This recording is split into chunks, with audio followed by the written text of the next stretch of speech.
اور ایک بات آپ ہر جگہ یہ دیکھیں گے کہ حضرت حکیم الامت قدس اللہ تعالیٰ سرہ کا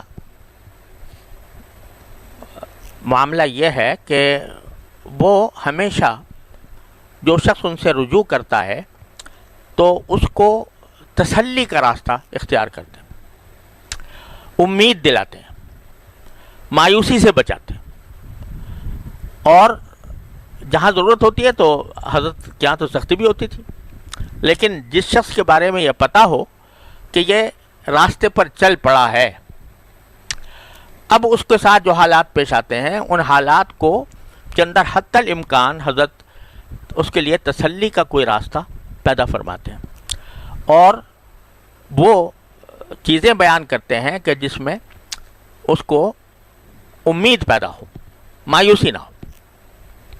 اب یہ ایک خط میرے سامنے ہے، ایک صاحب نے اپنے حالات میں لکھا کہ میں سخت بیمار ہوں، اور یہ بھی لکھا کہ الحمدللہ میں جب بیمار ہونے کی حالت میں اس بات کا بھی دھیان کرتا ہوں کہ بہت سے لوگ بیمار ہوتے ہیں مجھ سے زیادہ ہوتے ہیں، میں اتنا زیادہ نہیں ہوں، اس بات کا بھی مراقبہ کرتا ہوں، سوچتا ہوں کہ بہت سے لوگ ایسے ہوتے ہیں جو بیمار ہوتے ہیں مگر ان کے پاس دوا دارو کا انتظام نہیں ہوتا، یا اس کو کوئی ایسا طبیب میسر نہیں آتا، مجھے الحمدللہ طبیب بھی میسر ہے۔ تیسرے یہ بھی سوچتا ہوں کہ میرے پاس الحمدللہ تیماردار موجود ہیں جو میری تیمارداری کرتے ہیں، میرا خیال رکھتے ہیں، یہ سب باتیں سوچتا ہوں، لیکن اس کے باوجود بیماری تحمل سے باہر ہو رہی ہے، برداشت سے باہر ہو رہی ہے، اور اس برداشت سے باہر ہونے کی وجہ سے میں یہ سوچتا ہوں کہ باوجود ہے کہ میں یہ باتیں سوچ رہا ہوں پھر بھی تحمل سے باہر ہے، تو یہ میری کوئی اتنی کمزوری ہے کہ جس کی وجہ سے میں اس کا تحمل نہیں کر پا رہا۔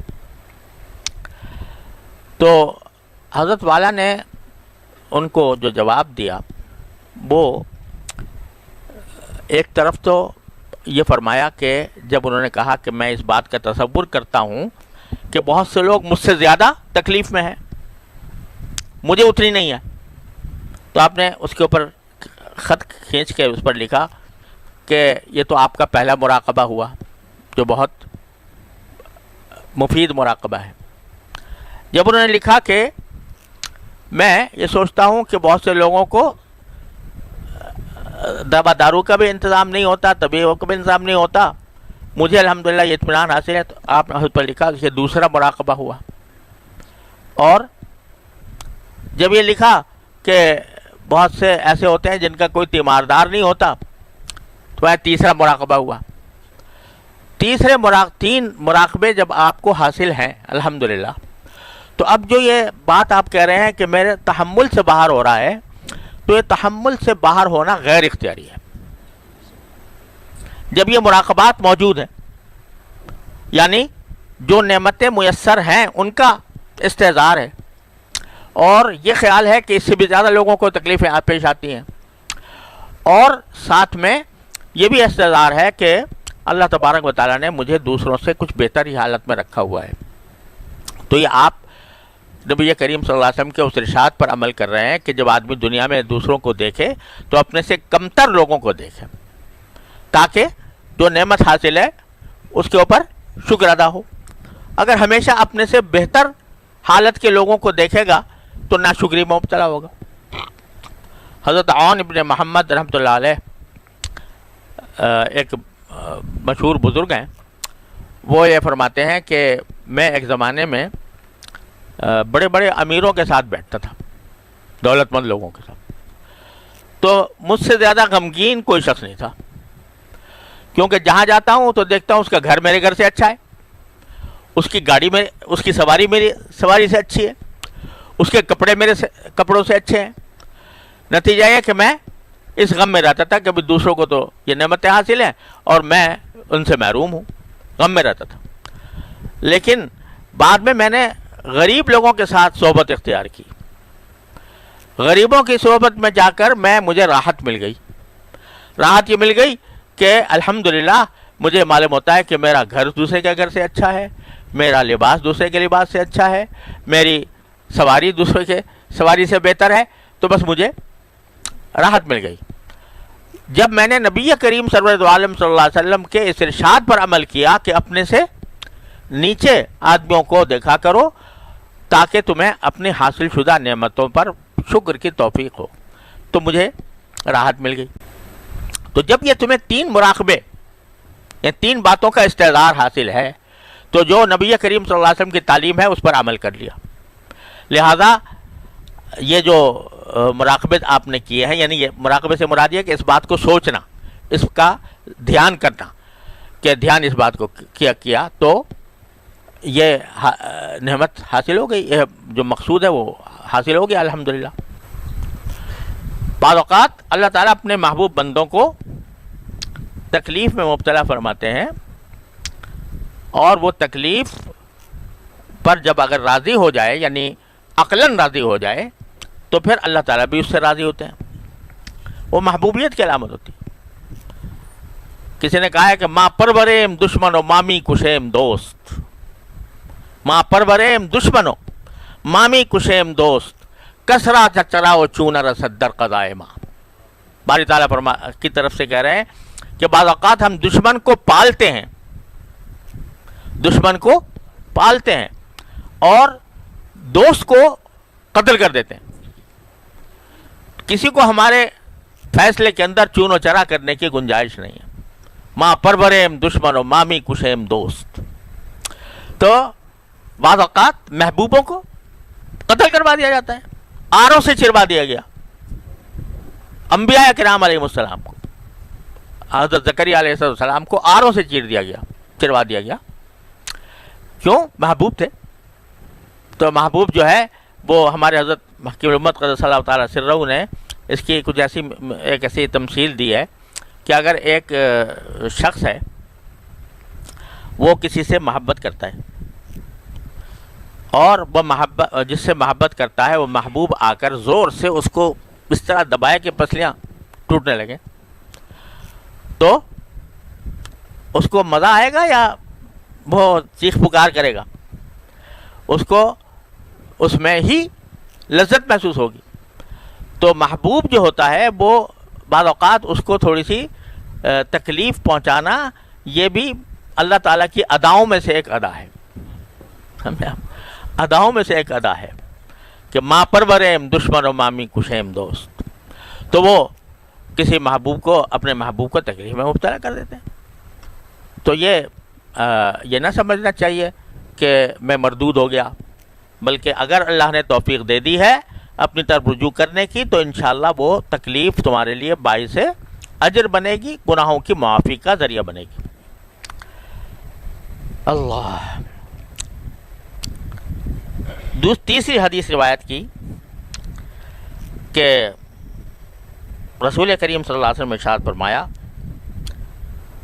کہ ان العبد اذا سبقت له من اللہ تعالی منزلۃ لم يبلغها ابتلاه الله في جسده او في ماله او في ولده ثم صبره على ذلك حتى يبلغه المنزلۃ التي سبقت له من اللہ تعالی. کہ بعض اوقات اللہ تبارک و تعالی کسی بندے کو کسی بہت اونچے مرتبے تک پہنچانا چاہتے ہیں، جنت میں بہت اونچے مرتبے تک، لیکن جو عمل اس نے کیے ہیں وہ عمل وہاں تک پہنچنے کے قابل نہیں ہیں. تو اللہ تبارک و تعالی بعض اوقات اس کو کوئی تکلیف میں مبتلا کر دیتے ہیں اور اس پر صبر کی توفیق دے دیتے ہیں. وہ نتیجہ بن جاتا ہے اس درجے تک پہنچنے کا جہاں اللہ تعالیٰ اس کو پہنچانا چاہتے ہیں. تو اسی لیے فرمایا کہ رسول کریم صلی اللہ علیہ وسلم سے پوچھا گیا کہ رسول اللہ سب سے زیادہ مشقتیں محنتیں کس پر آتی ہیں؟ تو آپ نے فرمایا الانبیاء، سب سے زیادہ مشقتیں انبیاء کرام پر آتی ہیں، جو ساری مخلوق میں سب سے زیادہ محبوب ہیں وہ انبیاء کرام. ان پر سب سے زیادہ مشقتیں آتی ہیں، ثم الامثل فالامثل، پھر جتنا نبی سے کوئی قریب ہوگا اتنی ہی اس کو زیادہ مشکلات پیش آئیں گی. تو اللہ تبارک و تعالیٰ کسی کو کسی مشکل میں ڈالتے ہیں اس کے دین کے درجے کے اعتبار سے. تو خلاصہ یہ نکلا بات کا کہ جب بھی کبھی انسان کو کوئی ناگوار صورتحال پیش آئے تو اس میں دو باتوں کا اہتمام کرے. ایک اہتمام کرے جو کچھ تکلیف پہنچ رہی ہے اس کا اللہ تبارک و تعالیٰ سے ذکر کرے، اور اللہ تعالیٰ سے صبر کا مطلب کیا ہوتا ہے؟ صبر کا مطلب یہ ہوتا ہے کہ اللہ میں آپ کی تقدیر پر راضی ہوں. وہ تقدیر پر راضی ہو جانا، اس میں کوئی یہ صبر ہے. اس کے باوجود، تقدیر پر راضی ہونے کے باوجود اپنی تکلیف کا اظہار کرنا اللہ تعالیٰ کے سامنے، یا اللہ میں تکلیف میں ہوں. اس میں ہمارے حضرت فرماتے ہیں، حضرت حکیم البختیار صاحب، ویسے تو اللہ تعالیٰ سے شکوہ کرنا، تقدیر سے شکوہ کرنا یہ بے صبری ہے، ناجائز ہے نا. شکوہ کرنا کہ اللہ آپ نے میرے ساتھ یہ کیوں کر دیا، تو یہ تو ناجائز اور صبر کے خلاف ہے. لیکن اگر شکوہ ناز میں کیا جائے، ناز میں کیا جائے کہ اللہ آپ تو بڑے رحمان اور رحیم ہیں، میں اس مصیبت میں مبتلا ہوں، میری دور فرما دیجئے، تو یہ شکوہ بھی ناجائز نہیں. اور دلیل اس کی یہ ہے کہ حضرت یعقوب علیہ السلام فرماتے ہیں انما اشکو بثی وحزنی الی اللہ، انما اشکو بثی وحزنی الی اللہ، کہ میں تو شکوہ اس اپنے غم کا اللہ ہی سے کرتا ہوں. وہ شکوہ کا لفظ ہے وہاں، لیکن وہ شکوہ یہ اس لیے نہیں ہے کہ اللہ میاں آپ نے غلط فیصلہ کر دیا، بلکہ اس لیے ہے کہ آپ میرے مالک ہیں، آپ میرے خالق ہیں، اور آپ رحمان ہیں، آپ رحیم ہیں، ہر چیز پر قادر ہیں. آپ سے نہ کہوں تو کس سے کہوں؟